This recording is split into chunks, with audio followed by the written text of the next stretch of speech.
유럽 충격, 3부 리그 팀에 무너진 뮌헨, 스타들과 작별 위기. 바이에른 뮌헨은 2일 오전 4시 45분, 한국 시간, 독일 자르브리켄에 위치한 루트비히스파르크 슈타디온에서 열린 DFB 포칼컵 2라운드, 32강에서 자르브리켄, 3부에 1대2로 패배했다. 이로써 뮌헨은 2시즌 연속 포칼에서 조기 탈락했다. 독일 축구의 거인, 뮌헨이 예상치 못한 전개 속에 3부 리그 팀에 패배하여 독일뿐만 아니라 전 유럽을 충격에 빠뜨렸습니다. 시즌 초부터 인상적인 무패 행진을 이어온 뮌헨이지만 그들은 본연의 힘을 발휘하지 못했습니다. 필드의 별들도 무력했던 뮌헨의 3부 리그 팀 앞에서의 휘청. 그나브리, 라이머, 코망, 무시알라, 심지어 해리케인까지 벤치에 앉아있을 때 뮌헨은 클럽 역사상 전례 없는 쓰라린 패배를 맞이했습니다. 이것은 단순한 충격을 넘어서는 팀에 대한 경고 신호였습니다. 김민재, 빛나지만 뮌헨의 침몰하는 배를 구하지 못하다. 인상적인 통계 3회 태클, 1회 차단, 1회 인터셉트, 138회 볼 터치, 성공적인 패스 비율 92%로 거의 완벽한 경기를 했음에도 불구하고 김민재는 이 기억하고 싶지 않은 사건 후 비난을 피할 수 없었습니다. 조금 더 정확한 패스가 게임의 판도를 바꿀 수 있었을지도 모릅니다. 사냥 본능을 잃어버린 뮌헨, 충격 후 휘청거리다. 경기 후 누구도 보고 싶지 않았던 장면이 벌어졌습니다. 밀러는 키미히와 격렬히 다투고 다른 선수들은 빠르게 탈의실로 사라졌습니다. 이것은 예상치 못한 부상 후 뮌헨을 떠날 수 있는 더 리흐트의 미래에 대한 의문을 불러일으켰습니다. 전 유럽의 매체들은 뮌헨이 어떤 상대에게도 두려움의 대상이었던 팀이 그렇게 수치스럽게 패배하는 것을 믿을 수 없었습니다. 밀러는 후회의 얼굴로 인정했습니다. 우리는 우리의 지능을 사용하지 못했습니다. 계속된 실수가 우리에게 대가를 치르게 했습니다. 이 경기를 함께 분석해봅시다. 전반전 밀러 선제골, 뮌헨, 김민재 실책으로 아쉬움. 예상했던 흐름대로 전개됐다. 뮌헨은 공격적인 운영으로 자르브리켄을 압도했다. 이른 시간 결실까지 맺었다. 주인공은 밀러였다. 전반 16분 크라치크에게 패스를 받은 다음 과감하게 슈팅했다. 볼은 좌측 하단 구석으로 빨려 들어가 선제골이 됐다. 기분 좋게 스타트를 끄는 뮌헨. 하지만 예상치 못한 악재가 발생했다. 전반 17분 더 리흐트가 코너 부근에서 상대를 저지하기 위해 다리를 뻗었다. 이때 오른쪽 무릎 부위에 고스란히 무게가 실리고 말았다. 더 리흐트는 그 자리에서 고통을 호소했다. 결국 투엘 감독은 더 리흐트 대신 콜라드 라이머를 급히 투입할 수밖에 없었다. 뮌헨이 고삐를 당겼다. 전반 31분 밀러가 상대 압박을 풀어낸 다음 패스했지만 사네와 사인이 맞지 않았다. 자르브리켄도 조금씩 반격했다. 전반 38분 뮌헨 페널티 박스까지 진입했지만 키미히가 날카로운 태클로 저지했다. 전반 41분 측면에서 중앙으로 좋은 전개가 펼쳐졌지만 마지막 터치가 길어 기회를 살리지 못했다. 이때 예상치 못한 일이 발생했다. 전반 추가 시간 뮌헨 후방 빌드업 과정. 김민재 패스가 상대 압박에 가로막혔다. 그대로 진행된 역습. 김민재가 루카스 베더에게 태클을 시도했지만 막지 못했다. 중앙으로 연결된 볼을 패트릭 존트하이머가 밀어넣어 동점골을 기록했다. 전반전은 놀랍게도 1대1로 균형을 맞춘 채 끝났다. 후반전 뮌헨, 무시알라 엑스 그나브리 엑스 코망 투입했지만 자이언트 킬링 희생양. 후반전도 분위기는 비슷했다. 뮌헨이 당연하게도 경기를 주도했다. 후반 13분 추포모팅 침투 패스에 이어 사네가 슈팅했지만 각도를 좁힌 골키퍼 앞에 막혔다. 투헬 감독은 빠르게 승부를 결정짓길 원했다. 후반 15분 크라치크, 사네를 대신해 자말 무시알라, 세르주 그나브리, 킹슬리 코망 투입으로 승부수를 던졌다. 핵심 선수들이 투입된 만큼 더욱 매서워졌다. 후반 17분 무시알라 패스에 이어 코망 크로스까지 나왔지만 수비가 머리로 걷어냈다. 후반 24분 무시알라와 밀러에 이어 그나브리가 찬스를 잡았지만 힘이 부족했던 슈팅은 골키퍼 정면에서 멈췄다. 김민재도 힘을 보탰다. 후반 30분 상대 패스를 차단하고 오른쪽 측면으로 연결했다. 밀러와 태를 거친 다음 무시알라가 슈팅했지만 크로스바 위로 떴다. 최근 계속해서 선발 풀타임을 소화하고 있는 만큼 체력적인 어려움이 여실히 느껴졌다. 그렇게 막바지에 접어든 무력 기적을 연출했다. 후반 추가 시간 스로인 이후 몸싸움을 견디며 공격을 이어갔다.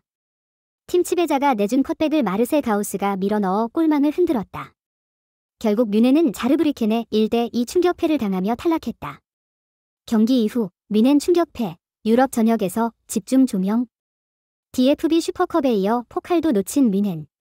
개막 이후 공식전 13경기 무패를 달리고 있었지만 3부 리그 소속 클럽에게 자이언트 킬링을 당하고 말았다.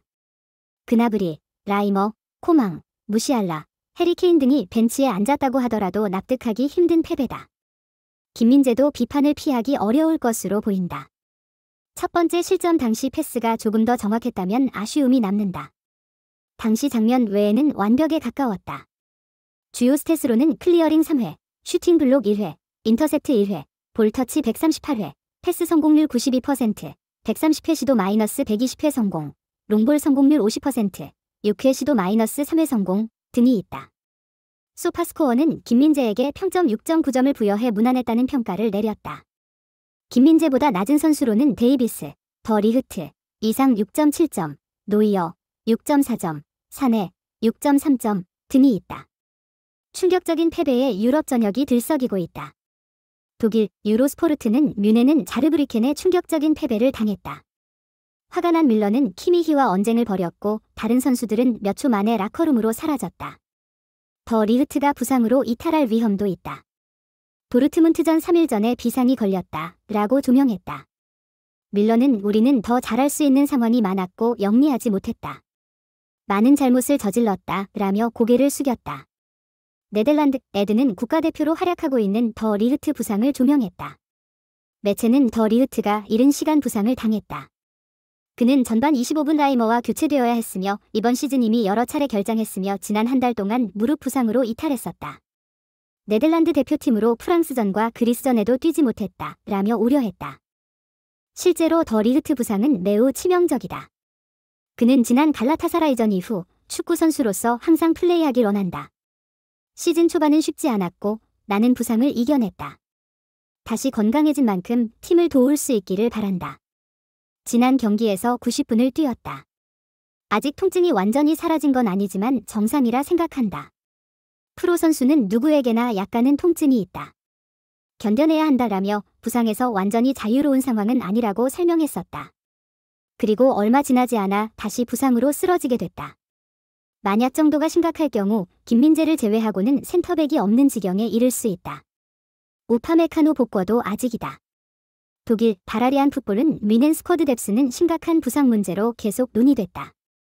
DFB 포칼컵 윈스터전에선 레온 고레츠카와 누사이르 마즈라위가 센터백으로 출전하기도 했다. 빌트에 따르면 향후 3주 내로 세르주 그나브리, 라파엘 게레이로, 타렉 부흐만 그리고 우파메카노 출전이 가능하다. 우파메카노는 이제 막개인 훈련에 복귀했으며 회복까지 2주가량 남았다 라고 짚었다.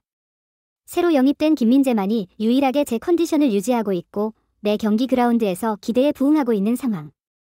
뮌헨은 점점 더 고민이 깊어지고 있다. 부상에서 복귀한 노이어도 힘을 쓰지 못했다. 지난 다름슈타트전에 앞서 투헬 감독은 노이어가 훈련을 잘 소화한다면 내일 출전할 것이다.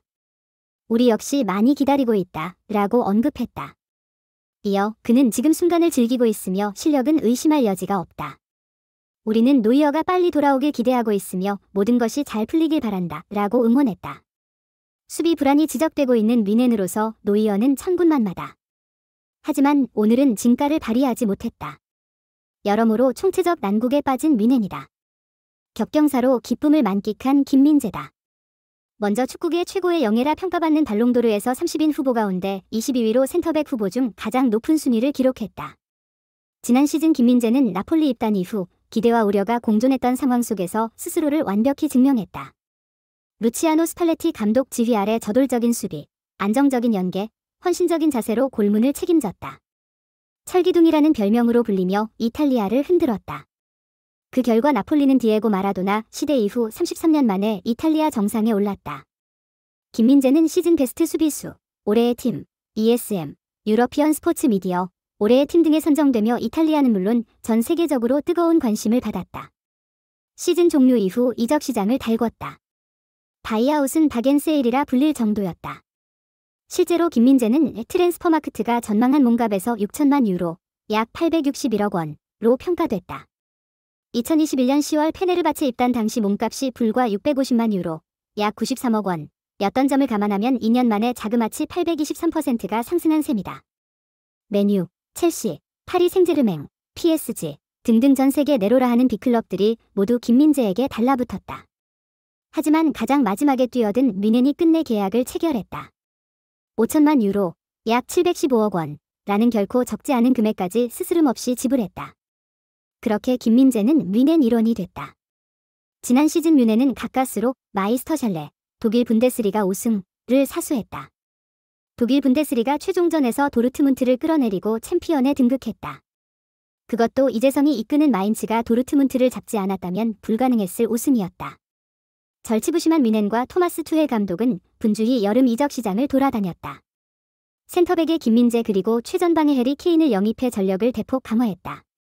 마타이스 더 리흐트와 다여 우파메카노가 부상과 컨디션 난조로 씨름하는 가운데 김민재는 건강한 모습으로 메가 클럽 뮌헨에서 주전 자리를 꿰차 맹활약을 이어가고 있다. 월드클래스 반열에 오른 대한민국 국가대표 김민재가 또 다른 트로피를 추가했다. 발롱도르 노미네이트에 이어 아시아 선수들 가운데 최고로 거듭났다.